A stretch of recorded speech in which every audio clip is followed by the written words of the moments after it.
เมื่อบ้านใดบ้านคนไรไปไอ้เมื่อส่งฮะอัดสี่เลยโอ้ยสิเป็นอย่างผู้นึงก็นั่งกระต้าน้ำไอ้เลยโอ้อันนี้เนาะอ๋อไอ้คนรอโดนๆจะได้มามีลูกเปิมอีกค่อยใครแน่แต่ค่อยบ่เจ้าสู้ค่อยฮะค่อยบ่เจ้าสู้ปานใดแต่ค่อยอกหักเจ้าองค์ฮักละคันเพิ่นสิไปเฮ็ดเวียกคันเพิ่นสิไปเฮ็ดเวียกเฮ็ดงานมันสิได้ปะลูกปะเต้าหั่นน่ะก็เลยเพิ่นจำเป็นต้องได้อยู่เฮือนเลี้ยงลูกแล้วมื้อนี้เฮามาถามความรู้สึกก่อนว่าเป็นจังได๋ความรู้สึกจากใจเลยแม่นแหละ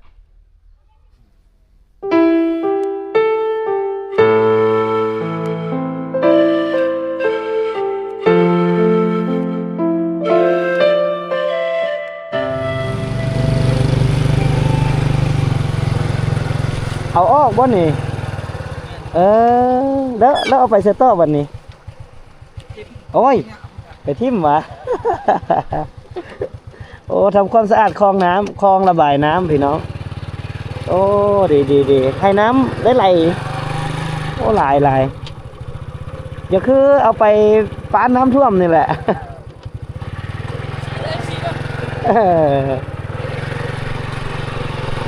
สุดยอดเพิ่นทำความสะอาดคลองระบายน้ำนี่เนาะกองน้ำเพิ่มสองเนาะ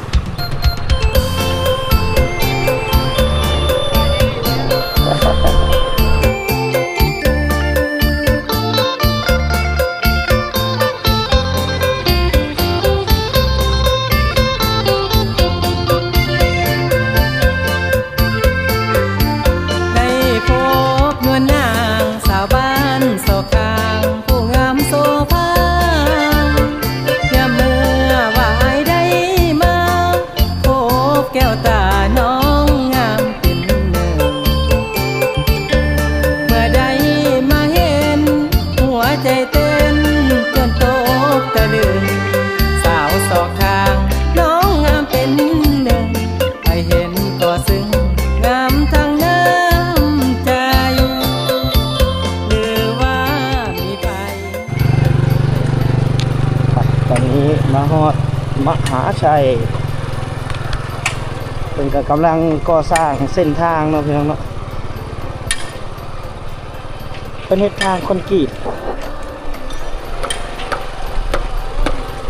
น่าจะทางคอนกรีต4 เลนแหละตามที่บ่เตียงสังเกตเบิ่งลักษณะการตีพังการเฮ็ดคลองระบายน้ำนี่น่าจะเป็นเส้นทางที่ใหญ่สมควรเลย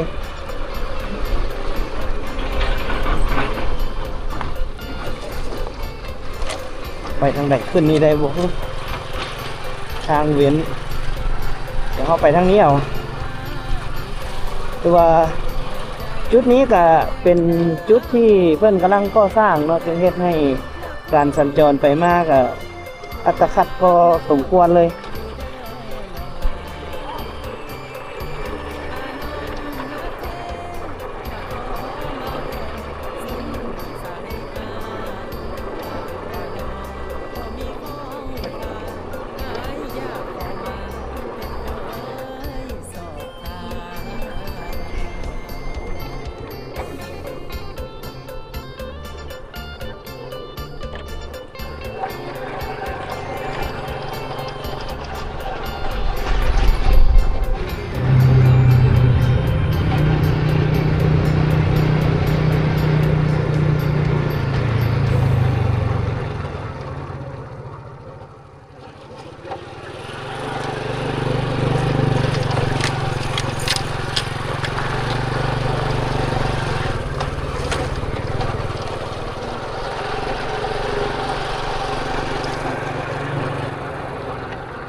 จุดนี้ก็เท่หลายขนาดพี่น้องเลยเป็นขุมบ้ากลึกๆเลย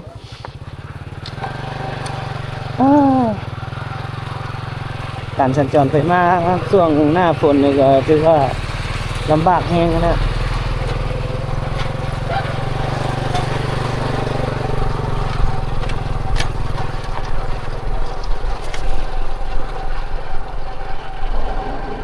สุดโหดสุดโหดเลยพี่น้องเลยเกือบโอ้โหแล่นไปอยู่ดีๆเจอขุมบักเล็กๆ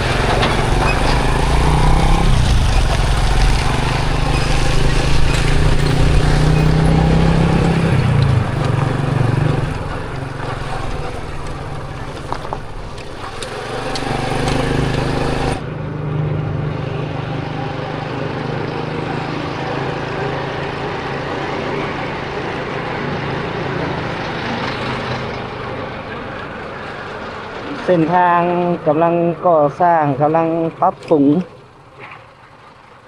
รถก็เลยติดตอนนี้รถติดขนาดเนาะว่าแมคโครเพิ่งกำลังแต่งเส้นทางอยู่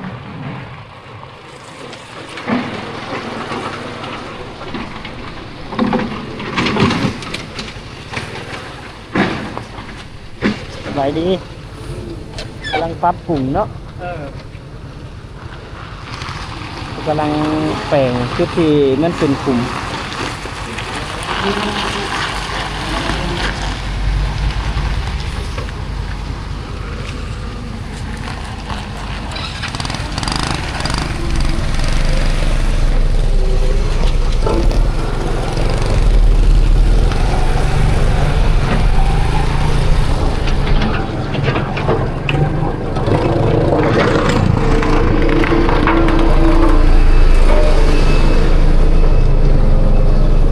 มันจะเอาขี้หินหินผาอะไรพี่น้องเอามาลงถมใส่ตัวเส้นทางที่มันเป็นขุมลึกๆเดี๋ยวสินะก็เพราะว่ามันมีแต่รถใหญ่เที่ยวเนาะคนก็เลยใส่ขี้หินใหญ่ๆนี่เลยแต่ว่าขั้นถมหลายนี่รถจักรเขาเที่ยวไปเที่ยวมาก็ยากสมควรอยู่แต่มันสะดวกให้กับรถบรรทุกนะน่าจะสบายกับเจ้าเนาะคล้ายๆกับเส้นทางโฮจิมินห์เที่ยวสมัยสงครามเวียดนามเนี่ยต้นกระไซแต่มาขี้หินใหญ่ๆนี่แหละลงแต่กระทนเท้าสมือนี่เลย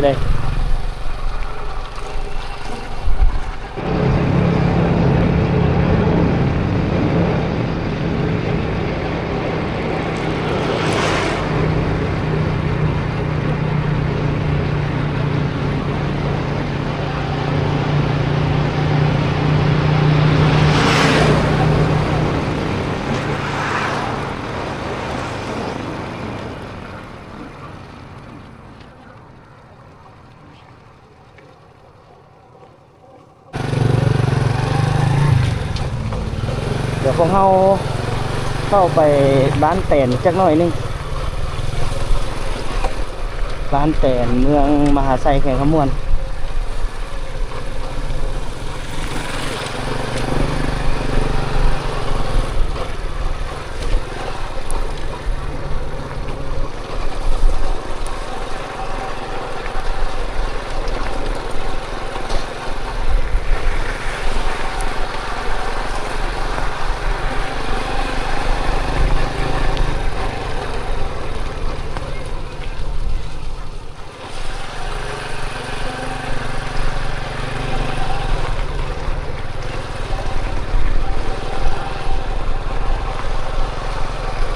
หมู่บ้านนี้น้ำบ่ค่อยท่วมปานใดนะเพราะว่า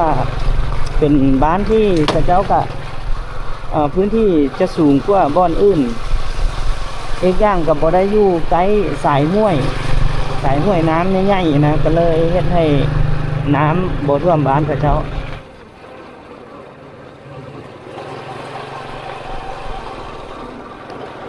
ถนนทางทุ่งนาเนาะบรรยากาศดีบ้านนี้มีภูเขาอ้อมรอบงาม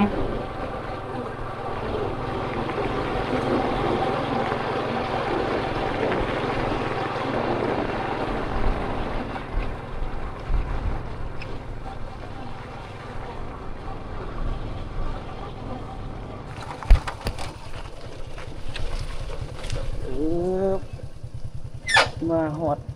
มาฮอดแล้วเงินไอ้คิดเนาะเดี๋ยวมาแวะเพิ่นหน่อยหนึงพี่น้องเอ้ยก็จุดประสงค์มามื้อนี้ก็คือพอเตียงนำงัวจำนวน2ตัวเป็นงัวแม่เนาะเอามาให้เพิ่นเลี้ยงเพราะว่าตั้งแต่เมียเพิ่นเสียชีวิตไปเพิ่นก็ต้องได้เลี้ยงลูก5คนเพราะว่าคันเพิ่นสิไปเฮ็ดเวียก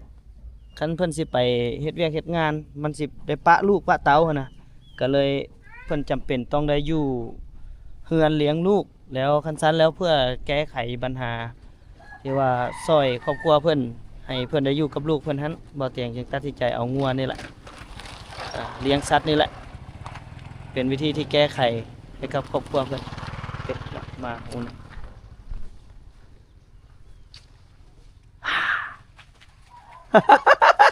อย่าป๊บนะเออป๊บเราไม่ได้กินขนม ต้องก็ไปนำบ่ เดี๋ยวก็ไป มาพี่สบายดีกิดสบายดีอ่ะไปเดี๋ยวเราไปเบิ่งงัวไปเบิ่งงัวก่อนมื้อนี้ก็เป็นมื้อที่อยากว่าปะดีใจสุดๆเลยเนาะ นี่แหละ นี่พี่น้องตัวหนึ่งก็น่าจะถือผ้าเบิ่นแหละ ถือแล้ว ถือน่าจะถือผ้าเบิ่นแล้วเนาะแล้วก็อีกตัวที่สองก็ตัวพุ้นเนาะซึ่งมื้อนี้เดินทาง ตัวแข็งแห้งกว่าตัวนี้มีแต่นอนกับนอนขึ้นในรถ มีแต่อยากนอนเพิ่นน่ะ น้องคิดว่าเพิ่นมันลิดบ่ว่า คิด อยากนอนกับเพิ่งอันน้องทรายแล้วก็เอากับอัน เออ ตะบ้าน ไปขึ้นไปเทิงเฮือนหน่อยหนึงก่อนแล้วจังถ่ายรูปถ่ายห้อยเดี๋ยวใส่เด็กน้อยไปใส่เด็กน้อยปบไปละโอ้ยมาหาตลอดก็ยังยานเฮ้ยบ่ได้บ่เดี๋ยวนี้มาหาตลอดก็ยังยานสบายดีทุกคนสบายดีโอ้ไอ้น้องโปงปายมื้อนี้บ่เตียงกาถือว่าได้มามอบงัวให้กับไอ้กิจเพื่อให้เพิ่นเลี้ยงบางเทื่อก็ได้งัวได้หยังเราก็อาจจะเฮ็ดให้ครอบครัวฟื้นโต นี่แหละ ขึ้นมาแล้วก็พอได้มีกำลังในการเลี้ยงลูกเลี้ยงเต้าตึม นี่แหละ ก็ขอบคุณขอบใจทุกคนแหละที่ให้ เพิ่งอัน ให้โอกาส นี่ เนาะผู้ใดแน่ไปมื้อเช้านี่ เด้ โอ้ยเสียดายมาซะเอ้ยว่าสิมาเบิ่งเถอะเจ้าอันจูงงัวมาว่ะ ใช้รถไถ ใช้รถไถมาเลย ขึ้นรถไถเลย นี่แหละ เออ เอากุนรถไถจู้ใช้กุนฮอนได้ ถอยรถไถเข้าไปอัน แล้วให้เพิ่นย่างขึ้นเลย ยางตัวเด้งนั่นยางตัวนั้นตัวจะโจมเอา มีแต่อยากนอนได้เพิ่นน่ะไดตอนเอาขึ้นนะครับมีแต่นอน มีแต่นอนอย่างเดียว เมื่อยนำว่ามีแต่นอนเอาเดี๋ยวมื้อนี้เฮามาถามความรู้สึกก่อนว่าเป็นจังไดความรู้สึกจากใจเลย นี่แหละ บ่เคยมีผู้ใดที่ให้โอกาสเฮาซำนี้เนาะ โดดนี่แหละแต่คนอื่นก็บ่คือของเบามีจิตใจอันซื่องัวมาให้น้องดูแลแล้วก็ อืม ลูกๆเต่า อืมก็ก็ดีใจที่ว่าเจ้าก็ตั้งแต่เมียเสียไปก็ประมาณ2 ปีแล้วบ่ 3 ปีแหละ 3 ปีแล้วว่าที่เฮารู้จักกันนี่เด้ แม่นแหละ อ๋อ ฮอดอันเดือน3เต็ม4 ปีละ เมียเจ้าเห็นเราคือสิดีใจ แม่นแหละ ในค เป็น วาม คน รู้ บ่ สึก อยู่ เพิ่นบ่อยู่แล้ว แต่เพิ่นก็ในความรู้สึกเนาะพอเนาะเพิ่นก็สิดีใจหั่นแหละ ใจ อืมแล้วก็ ให้น้องสุดช่วย แล้วก็ นี่ก็ เฮา ทุกข์แล้ว เฮานี่เป็นหยังจังอยากช่วยครอบครัวเจ้า คือเจ้าเป็นคนที่เห็นแก่ลูกแก่เต้าก่อนเนาะทั้งๆที่เฮาทั้งๆที่เฮานี่ก็ยังอายุส่ำนี้ แต่เจ้าตัดสินใจที่จะอยู่กับลูกบ่เอาเมียใหม่บ่สร้างครอบครัวอยากเบิ่งลูกเบิ่งเต้าก่อนเฮาจึงหาทุกวิถีทางเพื่อมาให้เจ้าหันได้ฟื้นตัวเองเพื่อเลี้ยงลูกให้เขาใหญ่ก่อนเนาะ โดย เขาก็ยังอาศัยพึ่งพาเจ้าหันคือจังซี่พี่น้องเอ้ยเมียเพิ่นเป็นมะเร็งเนาะ แม่นแหละ เป็นมะเร็งและเสียชีวิตไปตั้งแต่3 ปีขึ้นหลังกับลูกก็ยังน้อยๆแล้วแต่ก่อน ยังกินนมอยู่แล้วปู ยัง ล่ะ กินนมอยู่ แต่ก่อนเพิ่นก็บ่ได้อันด้อยโอกาสแบบซี่ดอกเพิ่นก็เตรียมสิเฮ็ดเรือนเฮ็ดศาลแล้วเนาะ แม่นแหละ ตอนนั้นก็มีเวียกเฮ็ดงานทำคักแน่ แม่น เฮ็ดเวียกอยู่อันโรงงานซีเมนต์ปูนเพิ่นก็มีเงินเดือนเตรียมสิเฮ็ดเรือนเฮ็ดศาลแล้วแหละแต่เมียมาป่วยมาโซเนาะโซโดนบ่เพิ่นป่วย ประมาณเดือนหนึง เดือนปลาย เดือนปลาย นั่นแหละ ก็ถือว่าขายเครื่องเรือนเครื่องศาลปัวเนาะตอนนั้น โด เนาะ ยแม่นแหละ แต่ก็สุดท้ายแล้วก็ไปต่อบ่ได้เนาะ แม่นแหละ ก็ได้เพิ่นก็ได้จากลูกจากเตาจากลูกจากผัวไป แต่ว่าเพิ่นก็ไอ้คิดจึงได้ออกจากเวียกแม่นบ่ แม่นแหละ ช่วงออกจากเวียกมาใหม่ๆนี่ลำบากส่ำใดตอน โอ้ ก็ลำบากเลย ก็เรื่องลำบากนั้นถือว่าลอยเลยแหละอดความสู้ซนเมียนี่ปะก็ได้คือว่าสินี้เลี้ยงมันทั้งหลังว่าลูกปะบ่ได้กันปะใดออกไปตัวโดนน้องก็ได้แต่ว่าทิ่มลูกบ่ได้นึงได้เพิ่งก็เกิดนำมาแล้วก็เลี้ยงไปแล้วเนาะอดสู้ๆไปแล้วคือซุมื้อนี้ก็ลูกสองคนน่ะผู้ใหญ่ก็เฮ็ดไปลาไปการแล้ว เวียกมีเงินเดือนกุมตัวเองแล้ว โดยแม่นแหละเพิ่นก็คุมตนโตเองแล้ว ยังจักคนบัดนี้ ยัง3คนยังบ่เป็นหาเงินหาค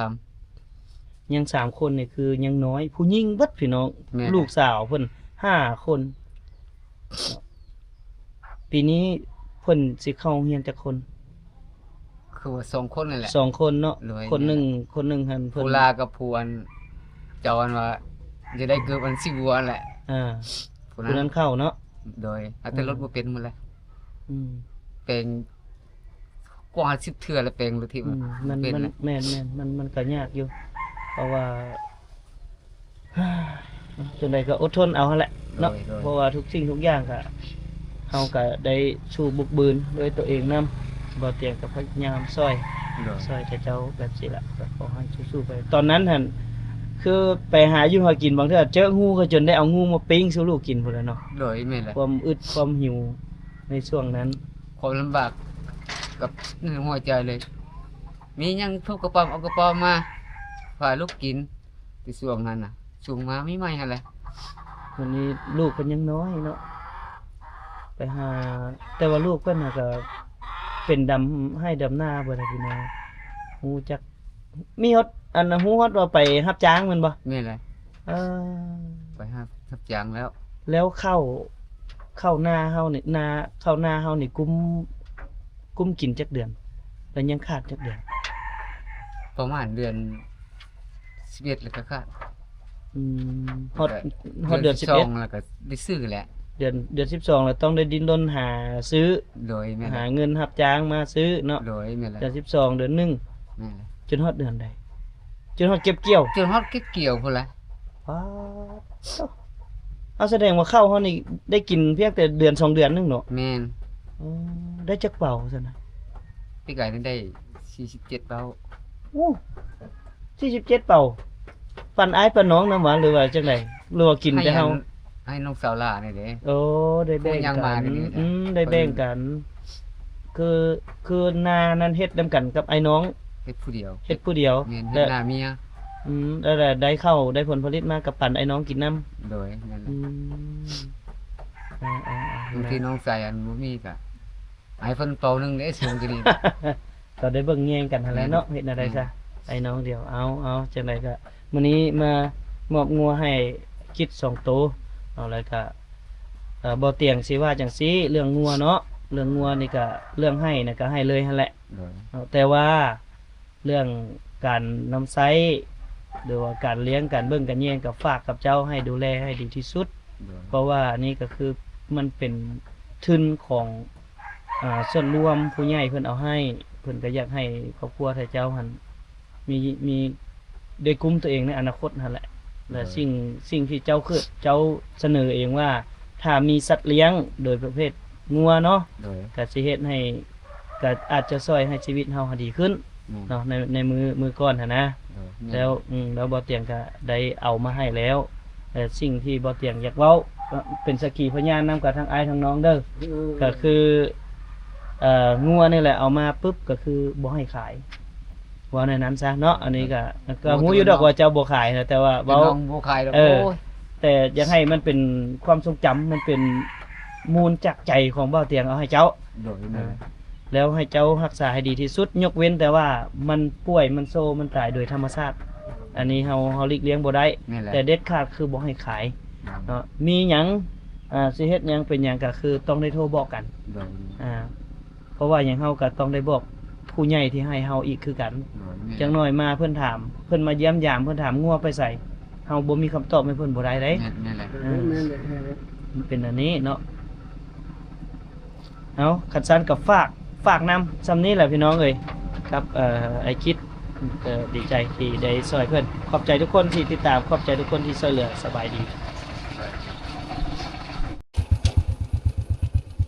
ไปพี่น้องบัดนี้เฮาเดินทางกลับก่อนเนาะ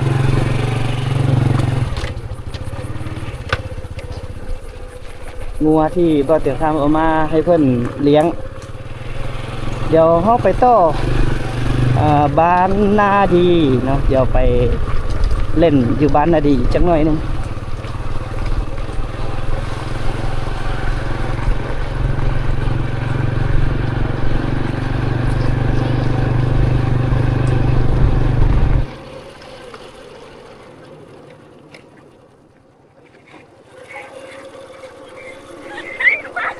เอ้าไปไสเมื่อบ้านใด บ้านคนไร ไปไอ้มือส่งฮะอัดสี่เลย โอ้ยสิเป็นอย่างผู้หนึงก็นั่งกระต้าน้ำไอ้เอ้ย สาวพ้นไล่โอ้เฮ็ดคือหูจักกันนี่แหละจังอายบ่เฮ็ดคือหูจักกันนี่จังอายเหรอหูจักซะบ่เอ้ย เอา อะไรสิฮะติดตามอยู่ โดย โอ้ย ไปตามไปอยู่ทางไอ้เลยเหนื่อยไอสิพาไปเฮ็ดเวียก โอ้สามสาวไปใส่มา ไปใส่มา เดี๋ยวไอถามข้างในก่อน พาเดี๋ยวไปซะก็ไปลิ้น ลิ้นน้ ไปลิ้นน้ำ ำ อยา ต้อง กไป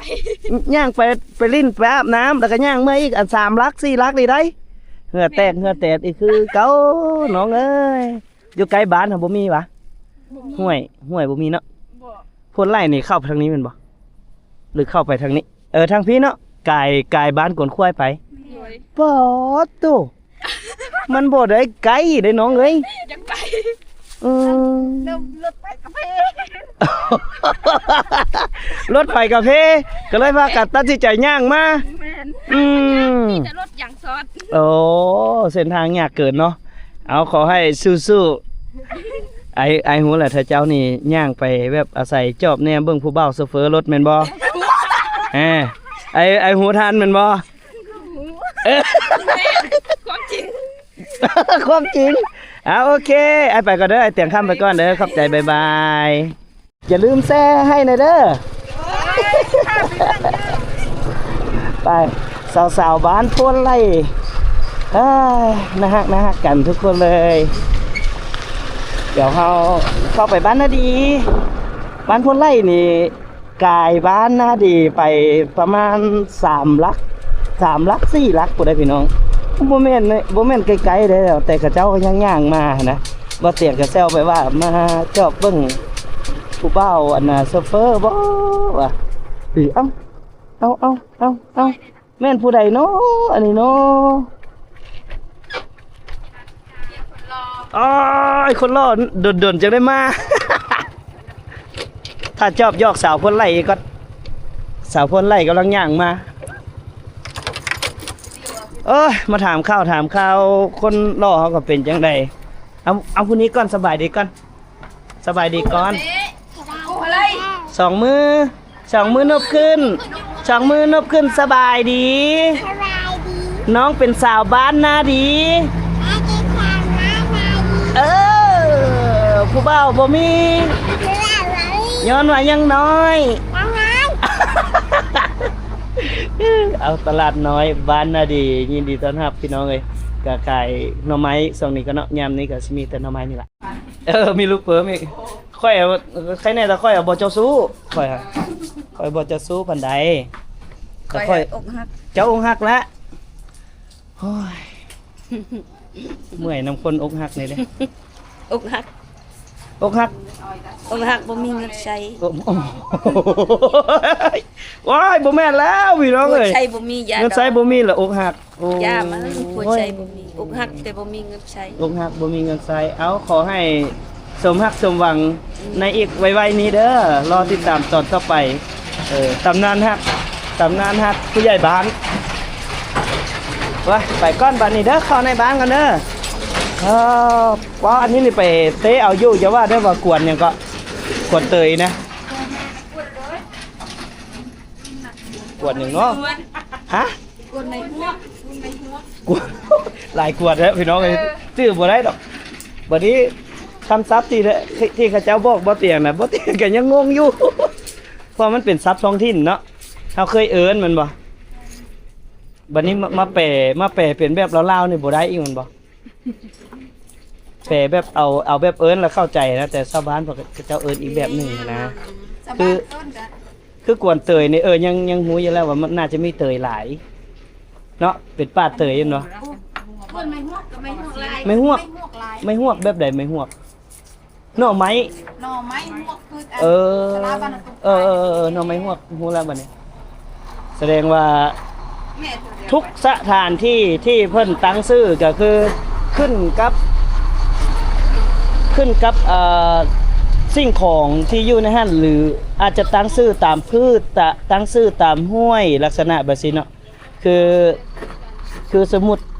บ้านนาดีเนี่ยก็คือเพิ่นได้เข้าหลายนะเพิ่นดีเพิ่นก็เลยตั้งเป็นบ้านนาดีนะไปเดี๋ยวเฮาเข้าไปในหมู่บ้านก่อนบัดนี้ผู้สาวบ่เข้าแท้บ่บ่เข้าไปกินขนมแท้บ่ฮะไปบ่ตัดสินใจได้ไปบ่